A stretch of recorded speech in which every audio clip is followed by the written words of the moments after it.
جب میں نے غسل کے لیے میت کا جائزہ لیا تو میری روح کانپ گئی۔ مادر ملت فاطمہ جناح کی گردن پر 4 انچ سے زائد لمبا زخم تھا جس پر ٹانکے لگے ہوئے تھے۔ ان کے گھٹنے پر زخم تھا، دایاں رخسار سوجا ہوا تھا اور جسم نیلا ہو کر اکڑ گیا تھا۔ ان کی چادر اور لباس خون میں لت پت تھی۔ مادر ملت محترمہ فاطمہ جناح کا انتقال ہوا یا قتل کیا گیا؟ صحافی لالا مرتضیٰ نے اس حوالے سے ایک کالم لکھا 31 جولائی 1893 کو، جس میں لکھا فاطمہ جناح کراچی میں پیدا ہوئی، بچپن ہی سے ماں باپ کی شفقت سے محروم ہو گئی۔ 17 سالہ بڑے بھائی قائد اعظم محمد علی جناح نے ابتدائی تعلیم کے لیے ہائی اسکول کھنڈالہ ممبئی میں داخل کروا دیا۔ 1910 میں میٹرک اور 1913 میں سینئر کیمبرج کا امتحان پرائیویٹ طالبہ کی حیثیت سے پاس کرنے کے بعد 1922 میں ڈینٹلسٹ کی تعلیم مکمل کی۔ اگلے ہی سال ممبئی میں ڈینٹل کلینک کھول کر پریکٹس شروع کر دی۔ 20 فروری 1929 کو قائد اعظم کی زوجہ کے انتقال کے بعد ان کے ساتھ ہی ہمیشہ کے لیے رہنا شروع کر دیا۔ مادر ملت نے زندگی بھر شادی نہیں کی تھی۔ یہ 9 جولائی 1967 کی بات ہے، اتوار کا دن تھا۔ اس زمانے میں نہ گھر میں ٹیلی فون تھے، نہ 24 گھنٹے والے بریکنگ نیوز والے چینل، اور نہ ہی پل پل کی خبریں دینے والے سوشل میڈیا، مگر دوپہر ڈلتے ڈلتے یہ خبر پورے پاکستان میں پھیل چکی تھی کہ مادر ملت کا انتقال ہو چکا ہے۔ انتقال سے ایک دن قبل فاطمہ جناح حیدرآباد دکن کے سابق وزیر اعظم میر لائق علی کی صاحبزادی کی شادی میں شریک ہوئی تھی۔ قائد اعظم کے سابق پرائیویٹ سیکرٹری مطلوب الحسن سید نے محترمہ کے انتقال کے بعد بتایا کہ میر لائق علی کی صاحبزادی کی شادی کی دعوت میں ان کی ملاقات محترمہ فاطمہ جناح سے ہوئی تھی۔ مادر ملت کا معمول تھا کہ وہ سونے سے قبل پیلس کے تمام دروازے مقفل کر کے بالائی منزل میں اپنے کمرے میں سو جاتی تھی اور صبح بیدار ہونے کے بعد چابیوں کا گچھا بالکونی سے نیچے پھینک دیا کرتی تھی تاکہ ملازم 7 بجے انہیں اخبار پہنچا دیں، تو اخبار دیکھنے کے بعد جب وہ نہا دھو کر تیار ہوتی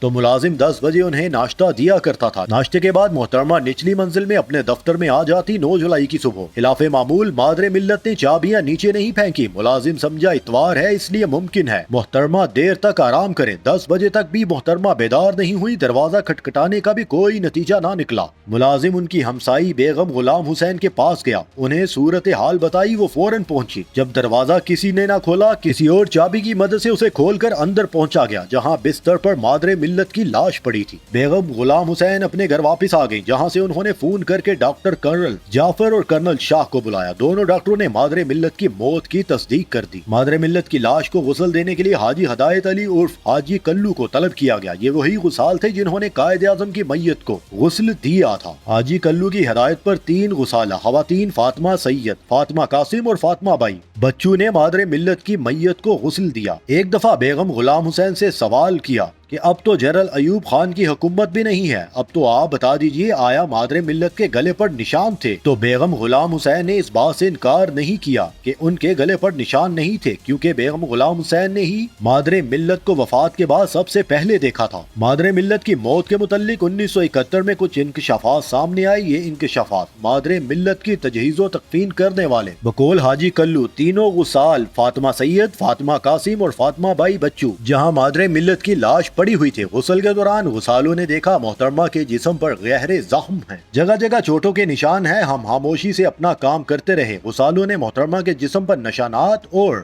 گہرے زخم دیکھ کر احتجاج کرنا چاہا اور معاملے کی نوعیت معلوم کرنے کے لیے زبان کھولی، لیکن کچھ لوگوں نے کہا اس معاملے میں خاموشی اختیار کی جائے۔ حاجی کلو کا کہنا ہے صبح کسی نے بتایا مجھ سے پہلے کئی لوگ لاش دیکھ چکے ہیں، جن میں ڈاکٹر واجد اور جناب اصفہانی بھی شامل تھے، کچھ بیگمات بھی شامل تھی۔ میں خاموش ہو گیا، خدا جانے کیا مسئلہ ہے۔ بعد میں غسال فاطمہ سید نے بتایا جب میں نے غسل کے لیے میت کا جائزہ لیا میری روح لرز گئی۔ مادر ملت کی گردن پر 4 انچ سے زائد لمبا زخم تھا جس پر ٹانکے لگے ہوئے تھے۔ ان کے گھٹنے پر زخم تھا، دایاں رخسار سوجا ہوا تھا، جسم نیلا ہو کر اکڑ گیا تھا۔ ان کی چادر اور لباس خون میں لت پت تھی اور خون کے خشک دبوں سے کپڑا سخت ہو گیا تھا۔ میں نے محترمہ کے جسم پر زخموں کے بارے میں منہ کھولنا چاہا لیکن مجھے منع کر دیا گیا۔ خون آلود کپڑے میں اپنے ساتھ اجازت سے گھر لے آئی تھی۔ 1 سال تک یہ میرے پاس رہے۔ جب گلنے سڑنے لگے میں نے ان کو گھر کے پاس پلاسٹک کی تھیلی میں دفن کر دیا۔ میں یہ کپڑے لائی تو میری جماعت کے لوگوں نے مجھے خوف دلایا کہ میں ان کا کسی سے تذکرہ نہ کروں۔ میں خوف زدہ تھی، میرا ضمیر بار بار مجھے مجبور کر رہا تھا کہ وہ سب کچھ بتا دوں جو میں نے اپنی آنکھوں سے دیکھا۔ ایک اور غسال فاطمہ بائی بچو نے مادر ملت کے جسم پر زخموں کی تصدیق کرتے ہوئے کہا محترمہ کے پیٹ میں ایک سوراخ تھا جس سے پانی بہہ رہا تھا۔ ان کے جسم پر جگہ جگہ چوٹ کے نیل پڑے ہوئے تھے، ایسا معلوم ہوتا ہے جیسے انہیں کسی نے قتل کرنے سے پہلے تشدد کا نشانہ بنایا ہو۔